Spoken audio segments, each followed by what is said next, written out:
Denise, this Susan, are you guys there? See that it's recording and the Zoom room's open, but I don't see anybody. Don't know how.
Hi, Stephanie.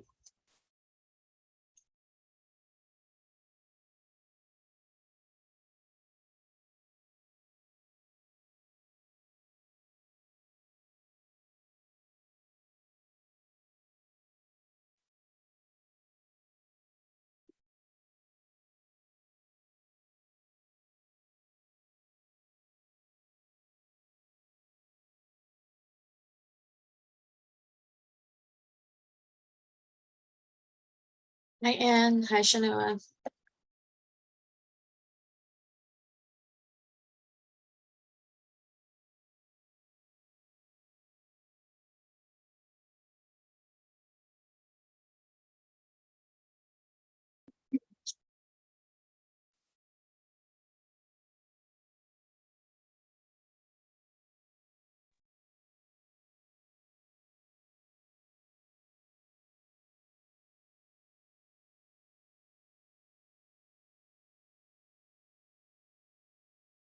Hey, Denise, how's it going?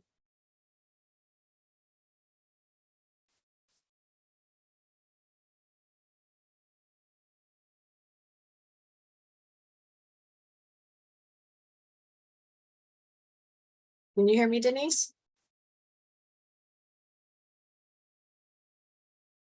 Sorry, I'm just playing with my audio. I'm just wondering because I'd said hi to a few people and then I didn't hear. Okay, thanks. Yeah, sorry, my audio wasn't working either.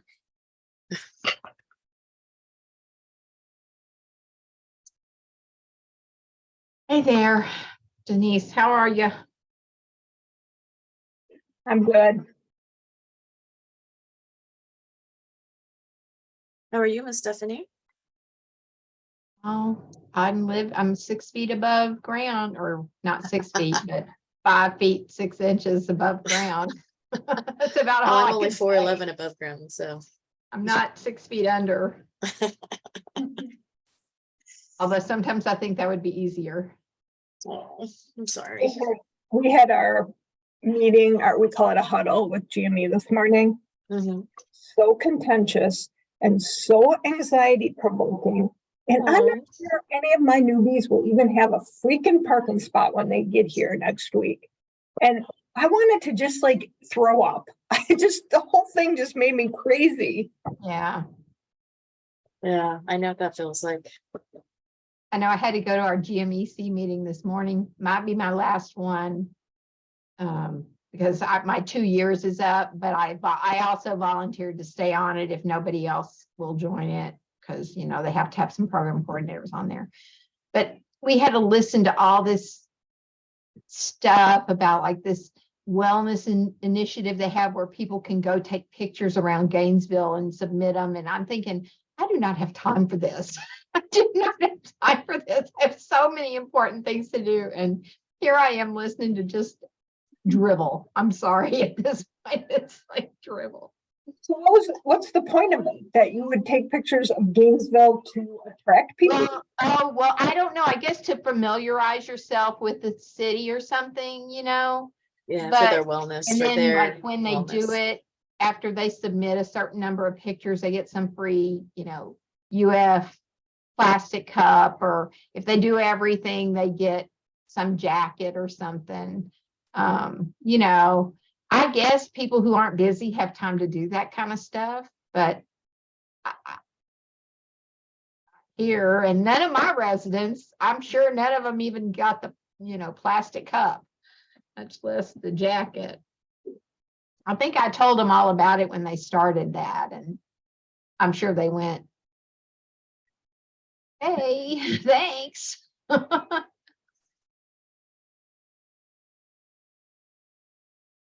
You can vent in the chat, Susan.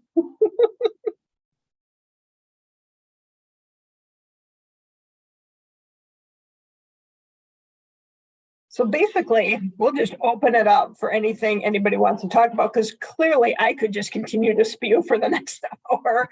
But if anybody else has anything they want to talk about or questions they have, or again, if you just need to vent, go for it.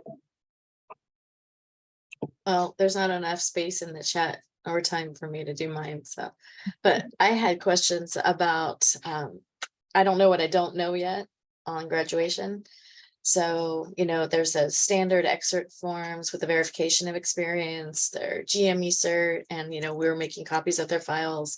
That really nice suggestion that Stephanie talked about a while ago. But anything really other big stuff that we need to do for graduation? Make a copy of their graduation certificate. Right, I did that. That was what you told us in that other one. That was a great idea. And then all the Because stuff a they lot might of need people from their don't think folders. about that. And I would download as much of their case log information as you can, because Case I've had logs. that come back to On me. the case logs, I Yeah. do every report. I always do every single case log report option for each one of them and put it in their file. I just So keep all of the everything different separate. formats for the case logs? Yeah, Okay, they have a bunch of different things, like ways you, and one of them Yeah. is like 900 pages, but it's a 900? PDF. That's a I don't know, you know, thesis. it's a lot. It's a lot. It's 5 years and it's very detailed. Okay, And I get everything. That way, if they ever need any of it, I've got it. that's awesome. Okay. So are you guys just saving them electronically, or are you actually putting them in I binders? don't print anything. To me, Okay. anybody who prints anymore, you need to come into the 21st century. No, Okay, I just want to make I sure nobody was. I haven't printed anything for a file since I've been here 7 years. Okay, Everything is digital. Our institution has redundant backups. I keep everything on it's a restricted drive, but it's on our institutional, you know, location. So that is backed up frequently. And so I have no worries about the information. And we keep some of it in New Innovations. If you use MedHub or New Innovations, the very major important things like, you know, their grad certificates and things like that, we keep there as well. So it's not just in those files, but every single thing else is in the digital files.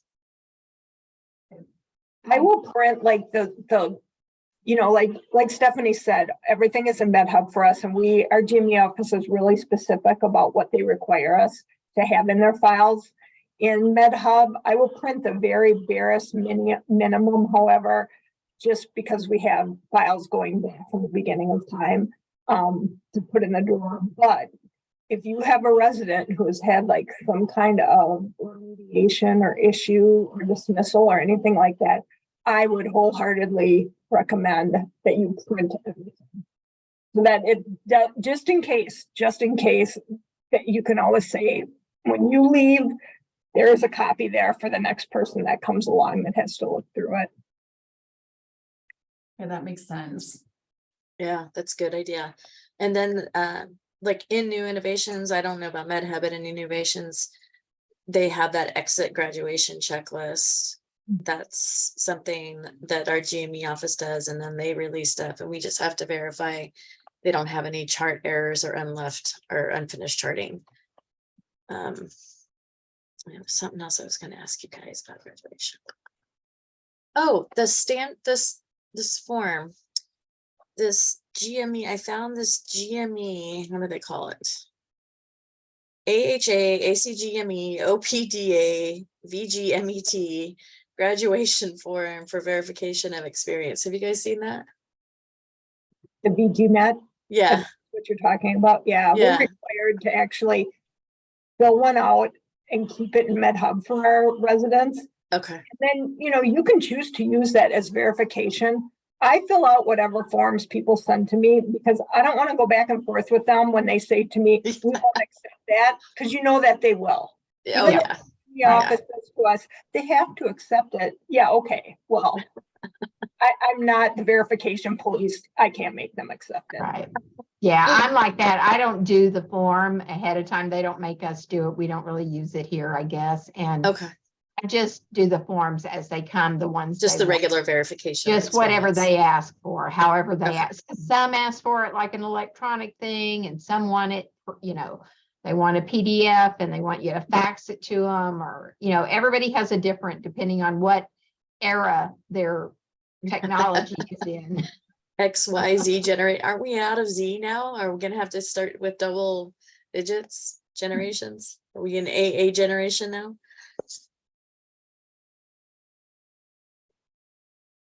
Yeah, because that VGMET form, it has the VGEMT, the VGMET part, which is great. They can have it. Yeah, like you said, the first part, we don't need it because that's just a template for VOE. Yeah. Okay, cool. Thank you. Yeah, I've never used that once in the entire time that thing has existed, other than to do what I was told, which is load a copy and, all right, it's there. Is everybody else set for graduation? Another thing that came up this morning in our GME huddle was that nobody has received any of the diplomas yet, the certificates. And like literally this was requested from us back in, what did they say, Anna, like January? I mean, I sent my information to them probably in, I don't know, April. And they still don't have these things physically in hand, and people are freaking out. Yeah. So when is y'all's graduation, Denise? Ours is next Saturday, but like Yeah. some of our programs, they go to a lot of trouble to have these framed and Yeah. the gifts, and oh my gosh, it was the biggest freak out. And Yeah.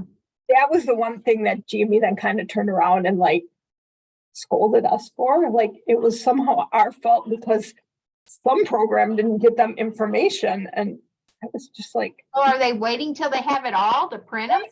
yes, Oh yes. my gosh, how stupid is that? That's then the punishing the people that aren't on top of their game, Ours and was everybody on else like a suffers. schedule, like it was on by, alphabetically. So mine were some of the last to be submitted, but I think they started dealing with them as they came in, our printer, and sending them over or whatever.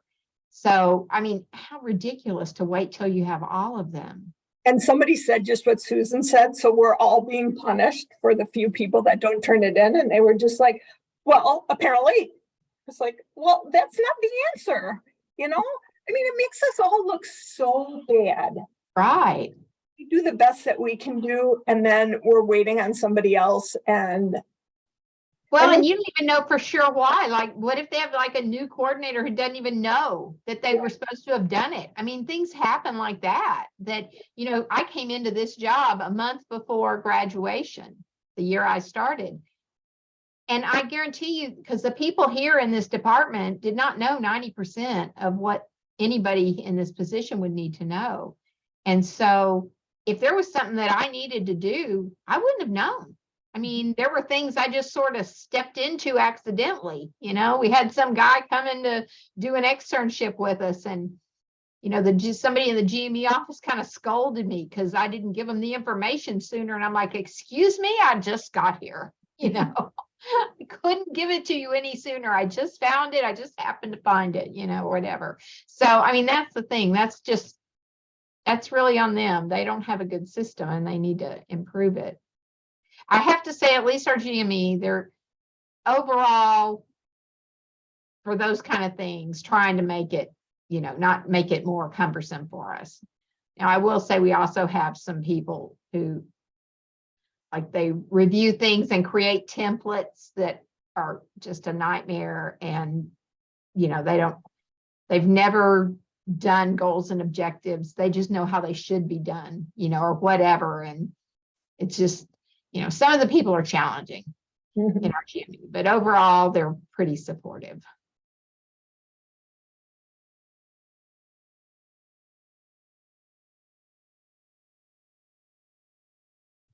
Are the rest of you doing? Do you have any questions or concerns or anything you want to talk about? Oh, come on, I can't be the only one. I always feel bad. I have questions. Well, then, if no one else will speak up, I've got, just again, since we're doing graduation, the onboarding.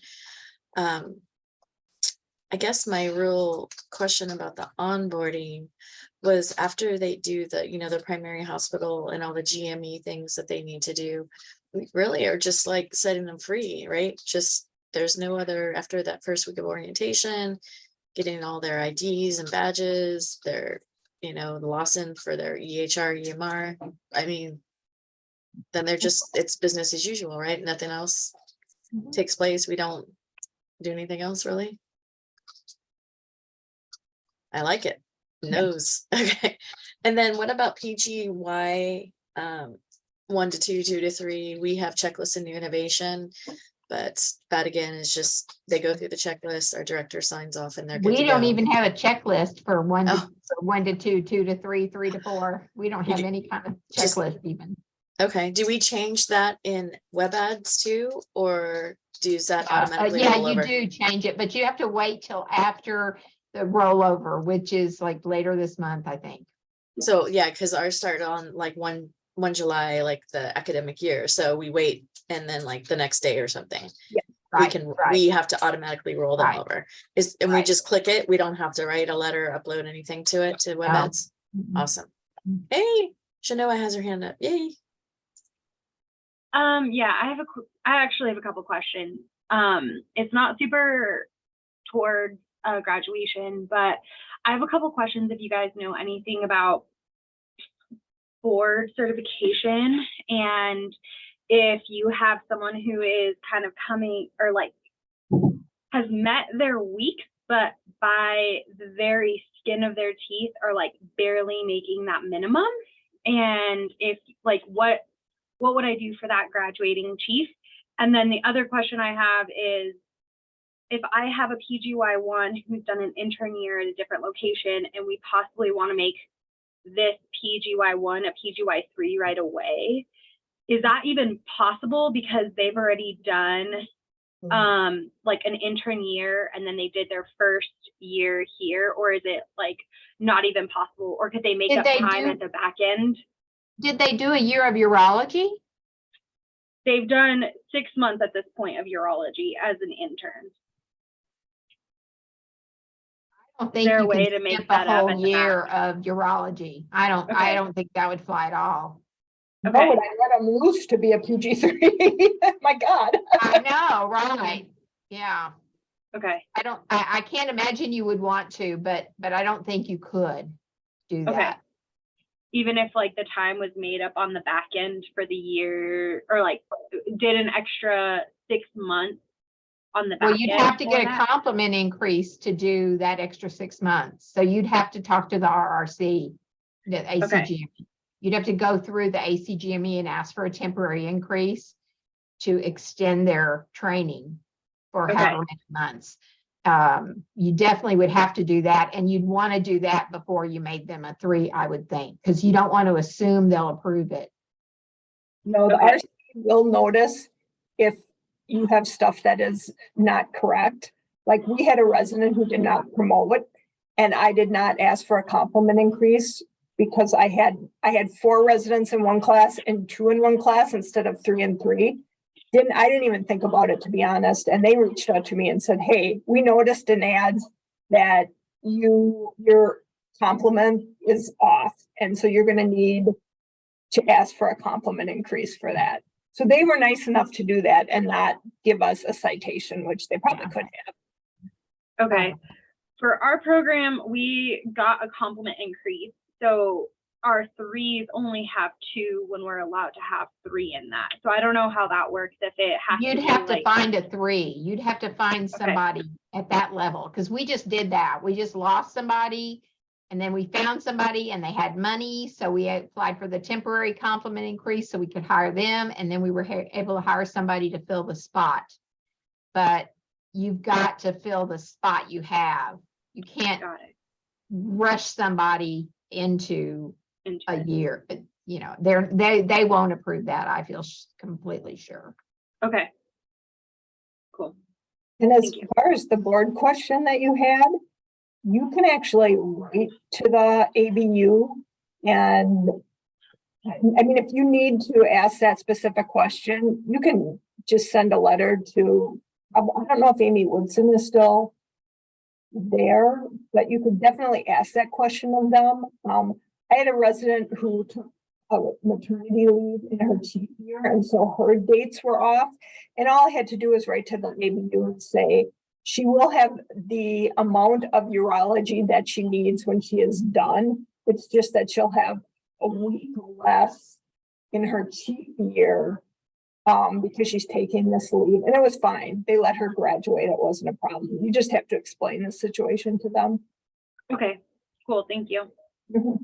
Also, MJ put in the chat that she heard the Einstein program may be closing. They moved one of their PGY2s to their PGY3 spot, but they were a rising PGY3. I mean, 2, right, MJ? They had been Yeah. a 2 and they were Yeah, going to be a 3. she closes out as a 2 this year, and instead of continuing with Einstein, she's transferred over to our program. Yeah.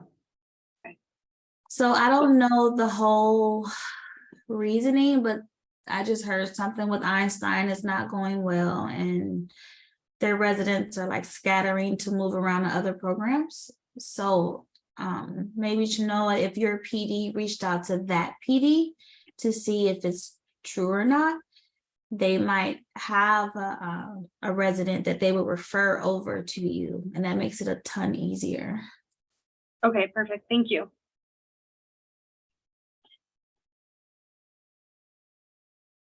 You can also decide if you are willing as a program to take a resident that another program dismissed. I mean, there are still probably residents out there who Yeah. with programs that are looking, but again, that's entirely what your program feels about that. Okay. Thank you. I'm still like 6 months in, so this question was posed of like, can we do this? And I was like, I don't know. I'll look into it. Is anybody going to that ARIS training today? What time is it? It's What 12:30 my ARIS time training? right after this. It's They record everything, so if I happen to Yes. want to watch something, I do. But I'll tell you, those Yeah. things are the driest, most is it? difficult.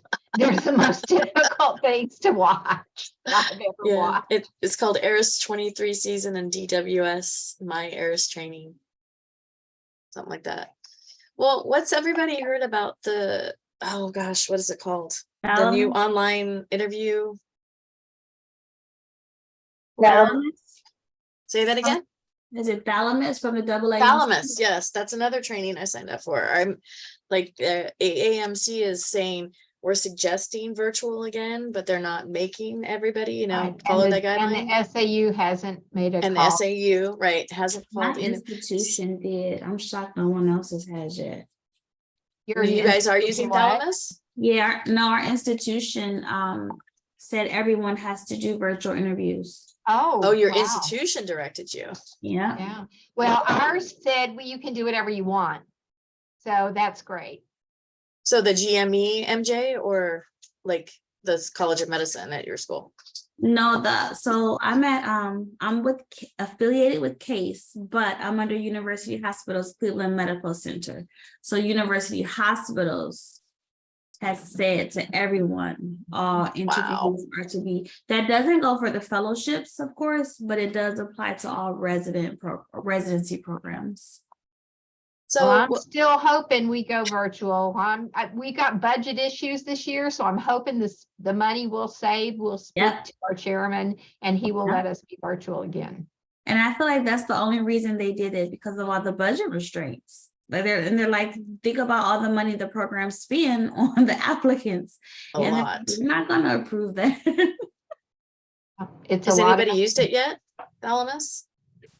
Not enough. Thalamus. Our institution has been using it for years, but I've never used it. And when I talked to our DIO at the time, she was like, your program's not big enough. You don't really need to mess with it. And I haven't, and I'm fine. I mean, I like the way I do things.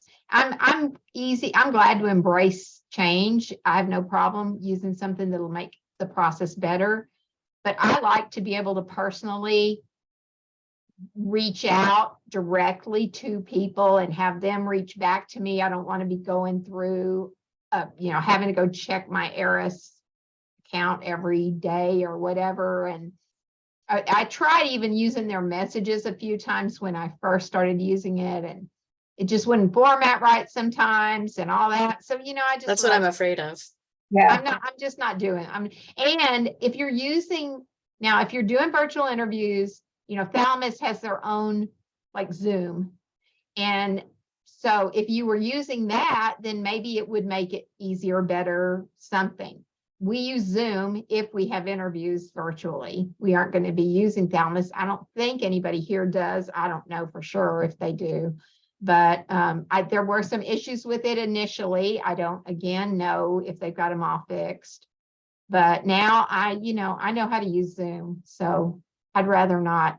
And Zoom keeps doing an update like almost every other day and changing stuff, which is so messed up.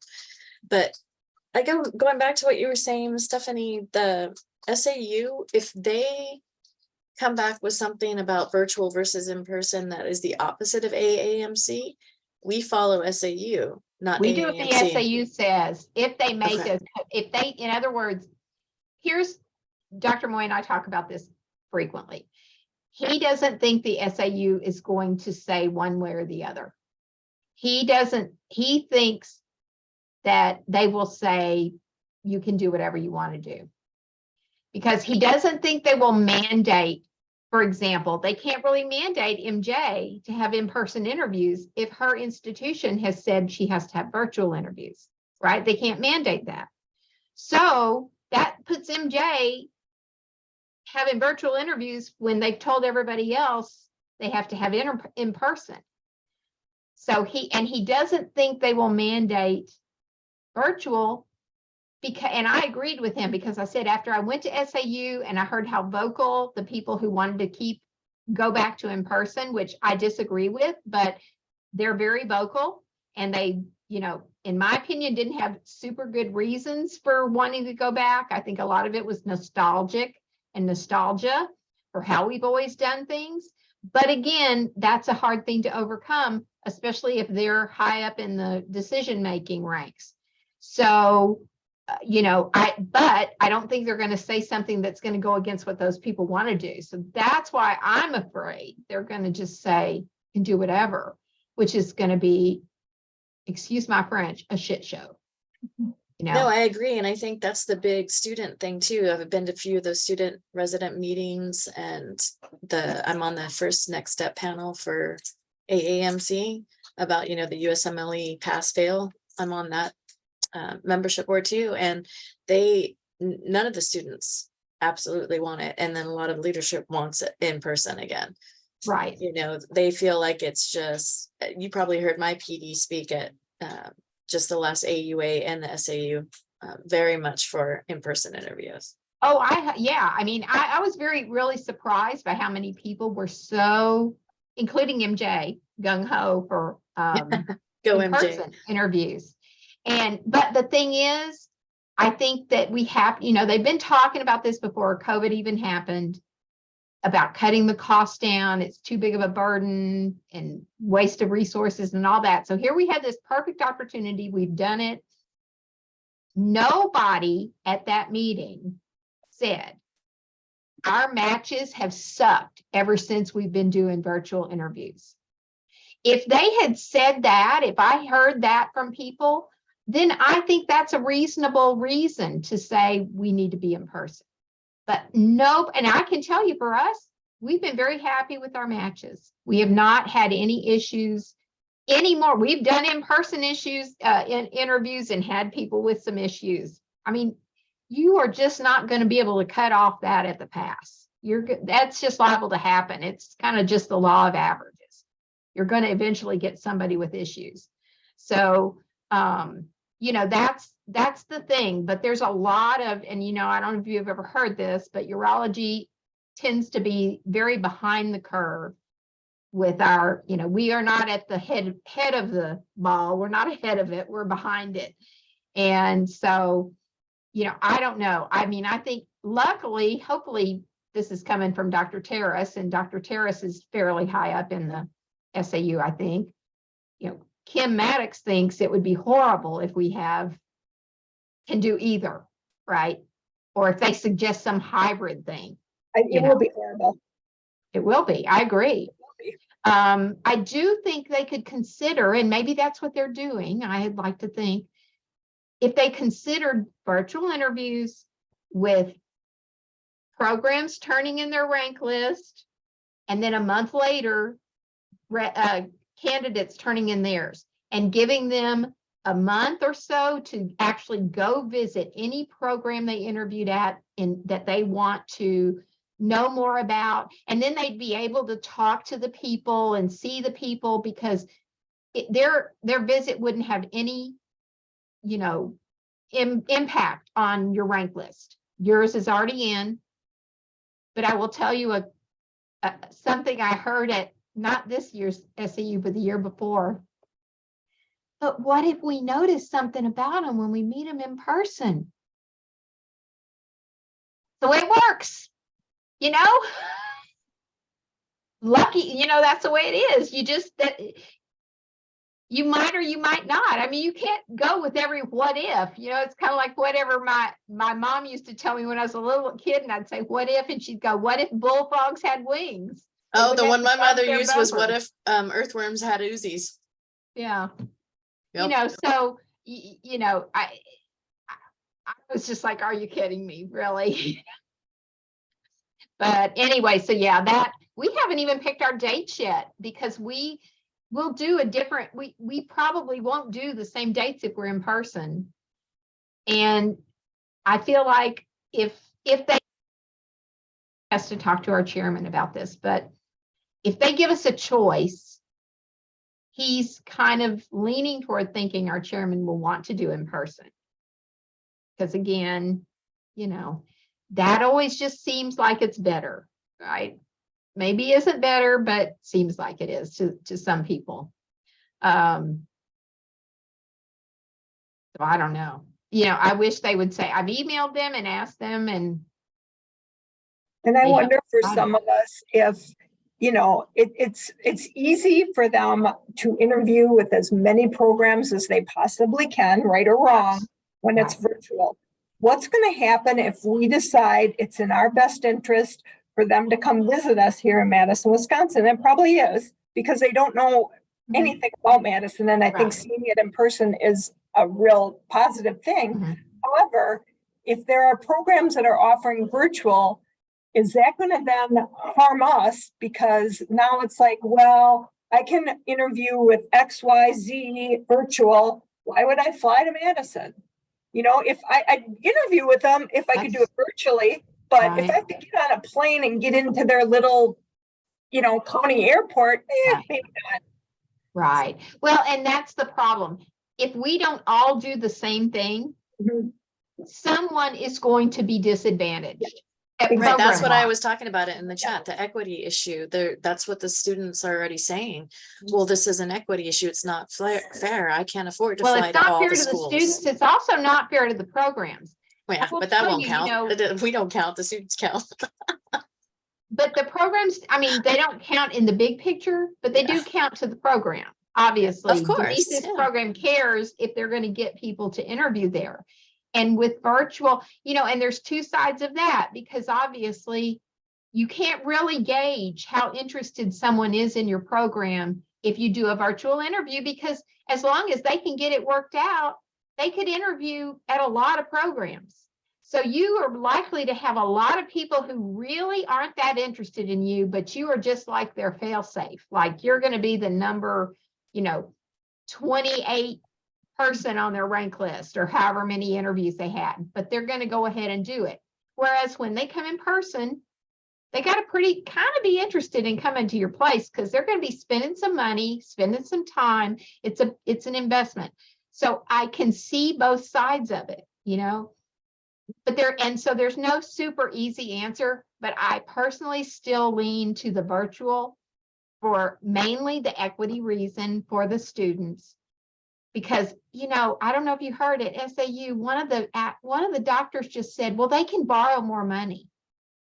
And I was like, I heard that they can that get more is student a loans. crappy Yeah. thing. And that is coming from a place of privilege, every medical, and that's a problem overall. We should not be expecting that every person who goes to medical school is willing to, just keep borrowing money until the end of time, I just think that's not a good reason to be a supporter of it.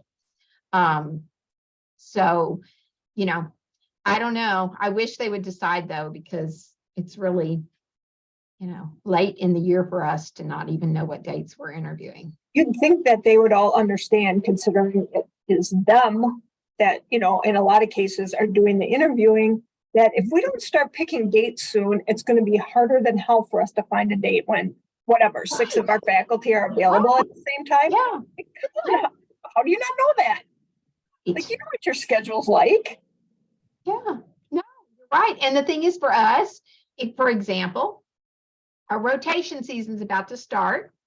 What we do is we say to the students, you have the option of having meetings with every faculty member who's going to be doing interviews, but they're meetings because you can't interview outside interviews, or you can be considered for an invitation to interview. We don't know yet if we're interviewing virtually or in person, and we don't know our dates yet. That's what we're having to say. Mm-hmm. The problem there is we picked the people who are going to be interviewing, but we don't know for sure we are going to be able to find a date that 7 people can all do their interviews 2 times in a, holiday 2-month period. Yeah. So that's a problem. And I just told Dr. Moy the other day, I said, I really think, it's, if you can talk to Dr. Sue and just find out what he wants to do, maybe if we can just decide to do virtual, then that makes it easy. And then we can pick our dates, and we've got a lot more flexibility and we have time.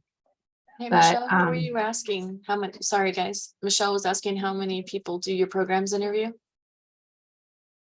We interview about 50 for 3 spots. We We interview, did 36 for 3. we interview 40 plus add on all of our visiting students and our own students. So whatever that is to add to our list. Yeah, well, we have about 10, I think, like medical students that rotate or whatever. So we end up with about 60 for 3. So about 20 per spot. Yeah. That's ours. There's a 60 for 3.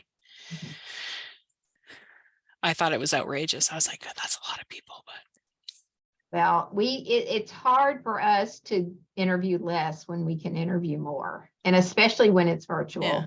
yeah. Because it's not like you're costing somebody, extra money because you're throwing them in there. You're just, kind of increasing.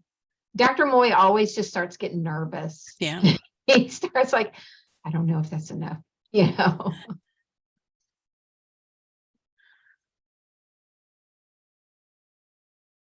These kids don't I- understand. This Yeah. is a nerve-wracking thing for us as well. They think they're the yeah. only ones who, Yeah. It's just know, weird. go- It's like you want to pick a side, but there's too many pros and cons for each. And it's just really hard.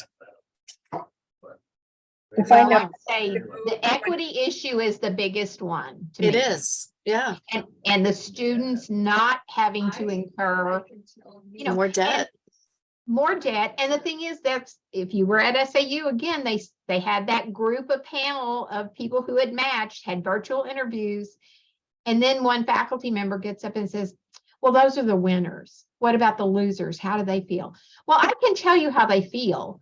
They will convince themselves that if they had only been able to go to in-person interviews, they would have matched. That's what they'll convince themselves of, because of course that's human nature. Whatever we didn't do is the reason we didn't get what we wanted, right? But that's not true, really. They probably got more interviews than they would have gotten if they had been in person, but they don't see it that way.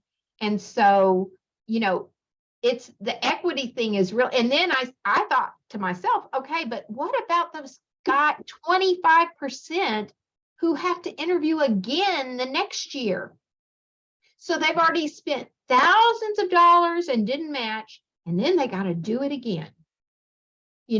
That's just ridiculous. If you ask me, there's no need for it. I feel super strongly about it that, we have to think about that money and honestly, the resources, the just waste of, everything.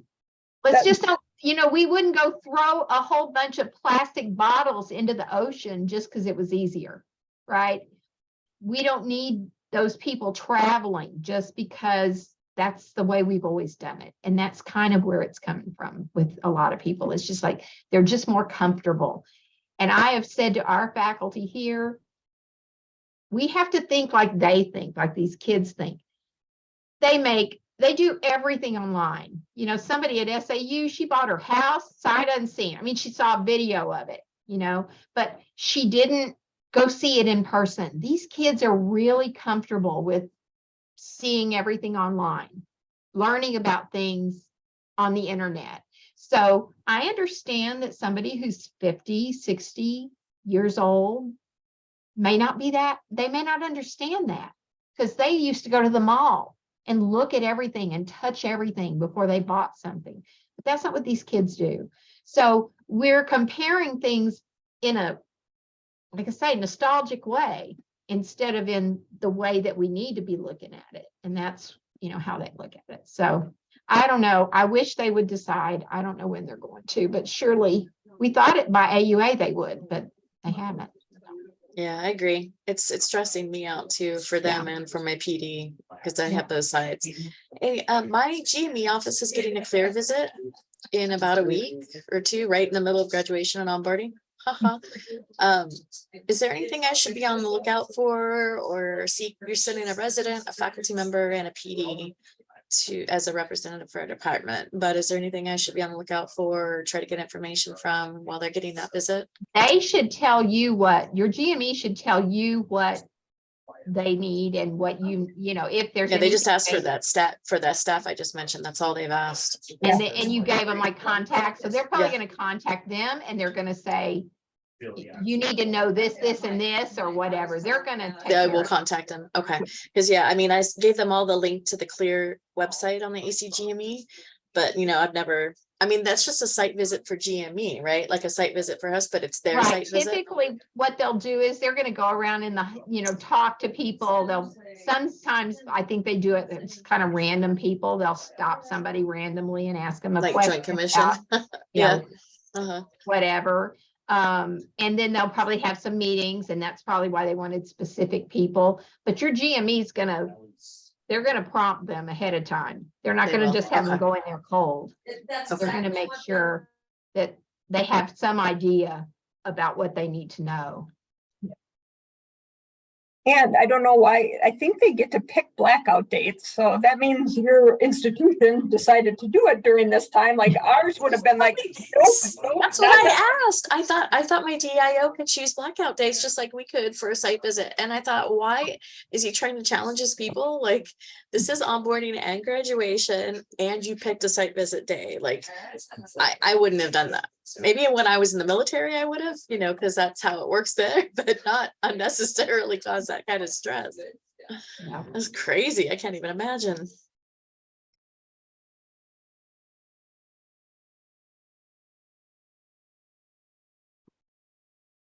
So Michelle, your PT1s, your new ones are already there, huh? Yeah, they arrived on Monday was their first day. So Wow. yep. So is it like 2 weeks of orientation?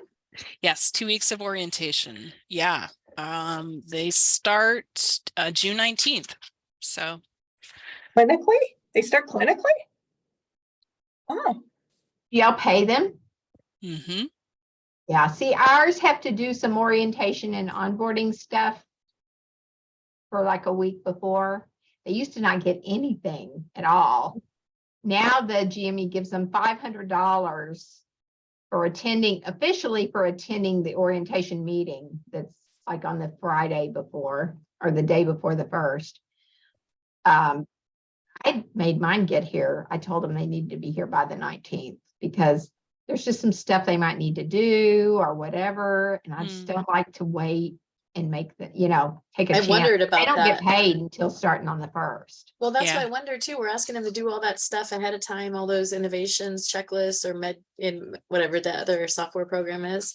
And I'm like, I kind of would have looked at that and said, I'm sorry, am I on the Yeah. payroll yet? Yeah. I'm not gonna stop my job to do your checklist until I'm on your payroll. yeah, our GME office basically has said, we can't require them to come and do anything unless we pay them. And they'll pay them if we need them here a week early.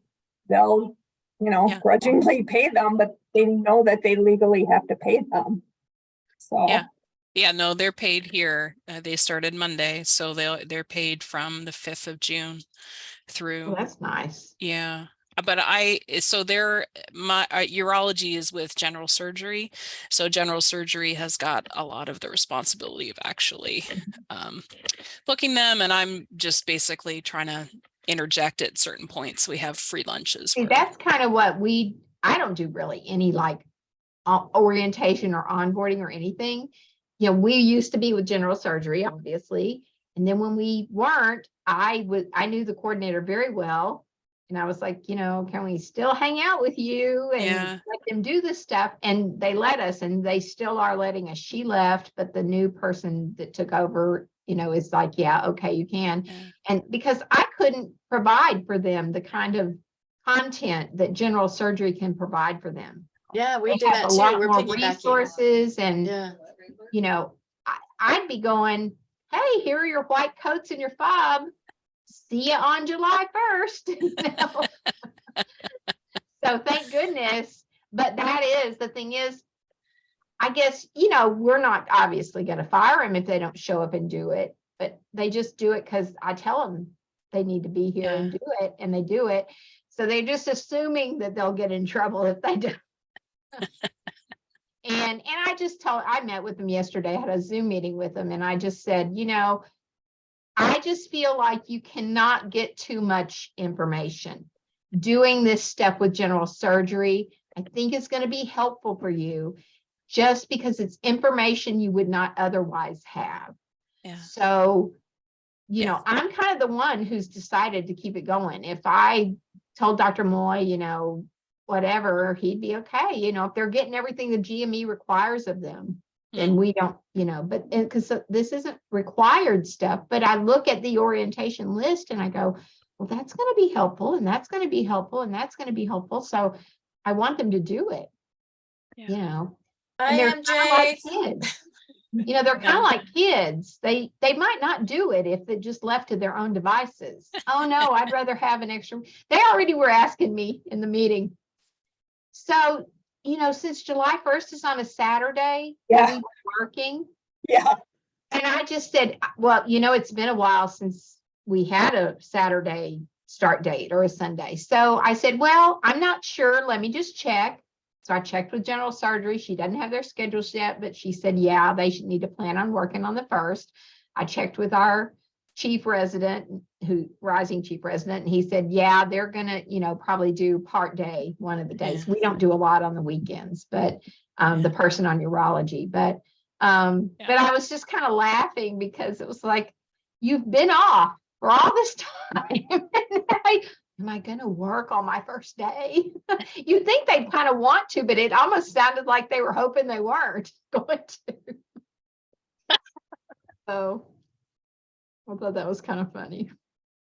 Yeah, I mean, two out of the 3 are doing general surgery rotations when they start. yeah. So I think they're getting more exposure as well to that department, which they need that first year too. So thankfully the one that's rotating in urology is missing 2 days of orientation, tomorrow and Saturday, because her best friend's, who's also a surgical general surgery resident, PGY1 at Yale. So she's getting married, so the both of them are hauling out tomorrow. So anyway, thankfully, but I think she can miss. I think there's a robotics training and a scrub machine exchange, which I took them up to the scrub machines today to get their doxy numbers. So yeah. Yeah, we used to send our residents, obviously, because they were part of general surgery at one time there. And then when they became ours, they just sort of like washed their hands of having our residents. So Anna and I just basically are stuck like doing the whole damn thing. Wow. As much as we possibly can. And, we hope the chiefs and the current interns will at least help them with clinical stuff. So, yeah. Well, that's why I've tried to keep like I say, I had a very good relationship with the general surgery coordinator when we transitioned into them being under us. So that wasn't a problem. And Dr. Moy was great. He was like, talk to the PD and, we're going to let you choose. We're going to have them take their vacation only on urology. And, we kind of bent over a lot of ways to be, working with them. If there's any specific rotation you need them to be on vascular, then that yes, if they can be on vascular, and we're like, okay, we'll do that. We kind of give and take. So I didn't ever feel bad about them, because you're already doing it. It's just you're having 3 more people there. It's not like it's some big deal. And then, like I say, then she left, and she's like an APD somewhere now. And then the girl that took her place, I've never even met her, but she seems like she's nice enough and she's been happy to keep involved. And I'm so glad, because like I say, not only do I not have the resources to do a lot of the stuff they do, I don't have the time to deal with it. I think, Denise, you got somebody else that at least helps a little bit. Nobody. I got me, myself, and I. That's who I got. And I have some things that aren't residency related that I have to do, regularly. So I just wouldn't have time. I would literally be saying, here are your white coats, here are your fobs, the scrub machines down the hall. Enjoy. There's 12 other residents who've been here. Ask them what to do. When you guys do that with surgery, do they take because I had a trauma doc come over and hand me a critical care book and said, yeah, they're rotating, with general surgery, like their first year, we're doing all these different rotations, but they're giving them their critical care credentialing. But none of my other residents have done that before that I've asked. I was just curious, is that like You're standard? talking about ATLS training? No, not Like- ATLS. It's different. It's Oh, like a PHTLS and, but it's not like a AHA, BLS and ACLS and PALS. It's a critical care class and actually get a certification. But I was weird because we piggyback with surgery too. You know, we all came from yeah, surgery. we don't, So, the but only thing ours have to do, uh, they do have to do ATLS training. And they only need it for their general surgery 1 month on trauma. And in fact, we always paid for it after they became ours, even though we didn't need it, but we paid for it. But luckily, when the new coordinator came in, something came up about the payment. And I didn't make it wasn't even a snarky comment. Next thing I know, she emails me back. She said, I talked to Dr. Sorosi about that. And since your residents only need it for trauma, I thought we ought to pay for it. So Which we're is going to pay for it now. And I was Yeah, like, it's thank just- you. yeah, it's Thank just you. weird. Yes, because Yeah. we don't need it, Yeah, they're there, they might be there for 1 month. Yeah, And I mean, I'm not that I don't want them, if they can get it for free, have this nice course and have it as part of their, resume. But I'm just wondering why it hasn't happened with the last 4 Well, but years of it residents. expires. Like The nobody thing said is- anything. certifications expire if they don't get renewed anyway. So it really isn't going to do them any benefit. They're going to be on it for a month or whatever. And then, by the time they graduate, if they wanted it, they'd have to do it again. So, to me, Probably it's just just, thought it was a good idea at that moment and came to. Yeah, or something maybe happened legally, and like someone didn't have their critical care could certificate, be. but could I be. hadn't heard, but I used to have critical care fellows and I've never heard of a critical care certificate, so I have no idea what that even is. okay, yeah, I'm asking around, but I'm not getting a lot of good feedback, so, yeah. Well, I'll find out.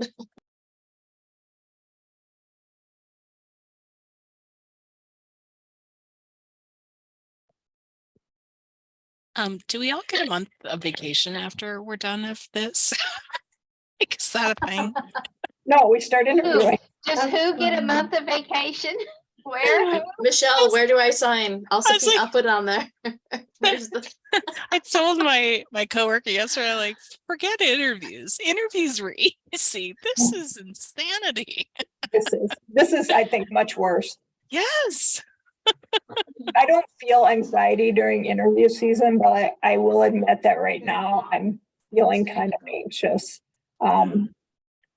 Just because I just am seeing so many potential pitfalls as these new people start who are already, they're anxious and they're worried about taking care of patients. They're not worried about, all this nonsense that they have to, all the hoops they have to jump through.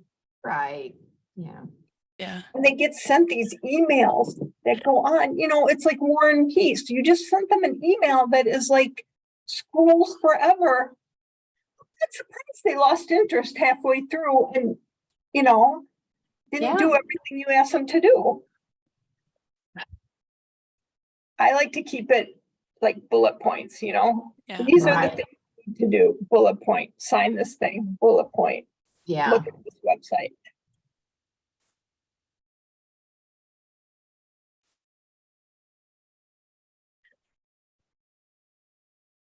first literature reference I've heard in one of our groups, by the way, that was awesome. War and Peace. Yeah. Thought it would have been more Shakespearean. What a piece of work is a man. Do you know who Abraham Varghese is? I think that's how you pronounce it. He wrote Cutting for Stone, which is an awesome book. But I'm reading his new book, which is like, I don't know, 700 and 800 pages. And just holding the damn thing up is, you know what I mean? You're just like, I have to get a pillow so I can prop it up in my lap because my Time arm for a Kindle. cleared. Yeah, I do have a Kindle. I should have put it on the Kindle. I didn't realize it was so big. Yeah. Really, really good though. He's a physician and Cutting for Stone is like kind of medically related. And so this book is as well. It has Is he a some- surgeon or like a he general is an practitioner? internal medicine doc. I Internal think. medicine. Yeah, Okay. yeah. Cutting for Stone. I'll have to check it out. Yeah, it's super. I'm really loving it. It's just really long. And it's a library book and overdue, so I'm just feeling the pressure of having to get it read, even though we don't pay fines anymore. It's still, I want somebody else to be able to get it. You guys are awesome. All right, I gotta run. I gotta eat my lunch before that other meeting I was gonna check out that Eris thing. That's today. So hopefully it's good. And it's like Stephanie says, I won't get put to sleep. And thank you guys. You You'll rock. find You're always out. so supportive. Yeah. Thank you. So helpful. I'll see you all later. It was great to see you again. Here. All right, bye. Bye. My residence certificates are ready down in the GME office. So Oh, see, she got her certificates. shocker. Mine have been ready for a while. I'm just waiting for our chairman to sign them, and he doesn't come into his office very often, apparently. So, Yeah. We're not even allowed to have people sign them with a pen anymore. Like we have to provide GME with their e-signatures. Yeah. Yeah, too. oh, wow. yeah. Really. Oh, And, wow. and we don't even get the certificates here. The residents will get them when they do an exit with GME office. Seriously? Oh, Oh, my gosh. Let's get them at graduation, and I frame them, but not like I do it. I just go buy the frames at Michael's and I put them in the frames, and, so it's not like any fancy schmancy kind of thing, but yeah. Yeah. We do something else totally different because our hospital certificates are awful. They're terrible. ours are actually very nice. They actually finally just standardized them a couple of years ago. People used to do their own thing, and some of them were like so bad. And ours was pretty nice, but it was like an 8x10 because that was just the easiest thing to print on. And we used like parchment paper, and we made it look pretty nice. But Yeah, then they yeah. standardized them, and they're very nice, and they're a lot bigger. So now our frames are bigger. And now they're this big old giant, 16x20 frame. Yeah. I have to tell you this, like this historical story. Here in our institution many years ago, probably less than 10 though, they would actually have a calligrapher to like actually make the whole certificate Oh for my every God. single graduating resident. And these things were not 8x10, they were huge. And let me tell you, we got those certificates before they graduated. So please tell me why you could have a calligrapher create something like that and get them to whatever, 150 people, but you can't do the same thing having somebody print them. You know what I mean? Yeah. Like put an 8x10 through the printer or an 8.5x11 or whatever. Yeah. Well, that's just, I'm like, really? It just seems so odd.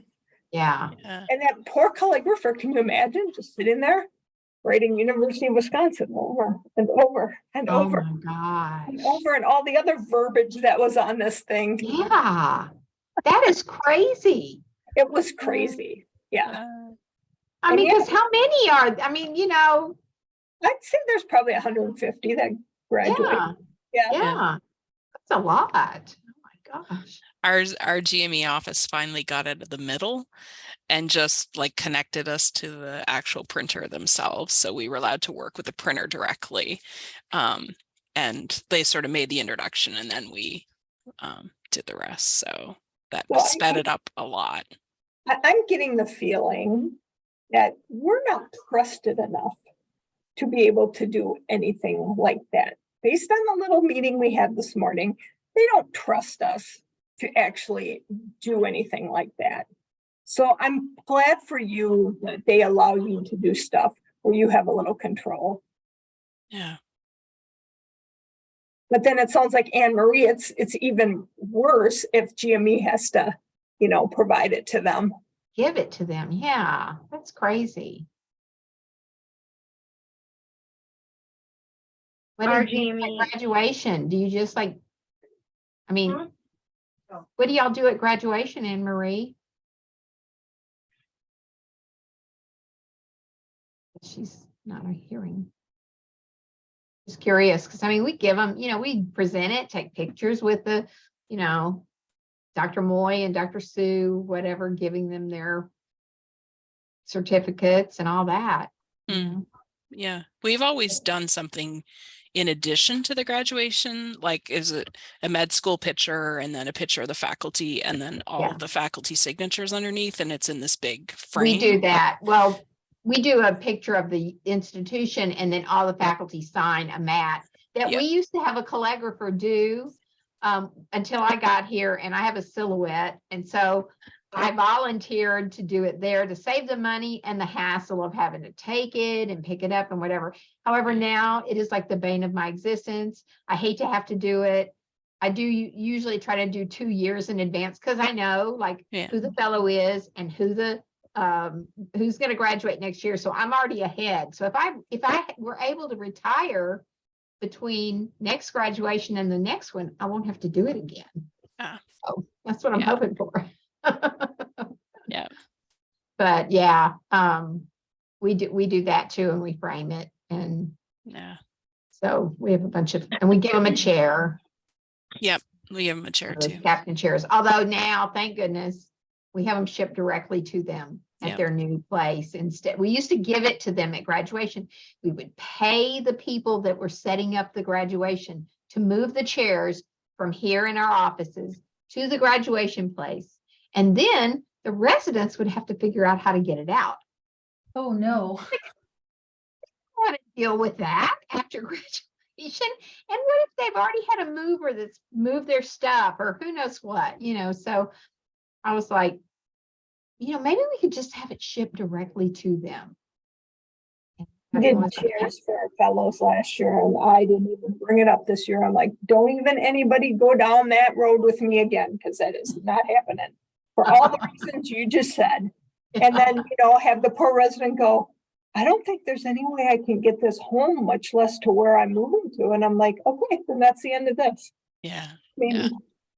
oh, Yeah, we sent our chairs to their address too, their homes. it's pretty expensive though, isn't it? Ours is $50 a chair for shipping. Yeah, Yeah. ours, it's not too much. It's not unreasonable. And the thing is, we were having them shipped to us anyway, initially. So we might be paying a little bit more to ship them to 3 different places, but we were already paying shipping to us and we were paying people to move them. So we're probably paying less now than we were because those people that do your decor for your things, they're not cheap. So I guarantee you they weren't charging us $10 a chair or something. It was probably like 25 or something a chair that they moved. Not more. Hey, anybody have anything else? Well, best of luck with graduation and onboarding. I'll be Okay. thinking about everybody. Yeah, good luck to you. Hope you get your certificates in time. I guess you can just print something out on a little piece of paper that says, thank the slowpokes at the university for you not getting your. Nephrology coordinator did that and then made the mistake of sharing it with GME, who was not pleased with that. At least they don't have to wait till they exit with the GME office. Crazy, yeah. Crazy. All right, have a All good right. afternoon, everyone. Thanks for all your Thanks, help. Denise. Yep, thank you Thanks. guys. Bye, Nice to see everybody. Okay, bye-bye. Bye-bye.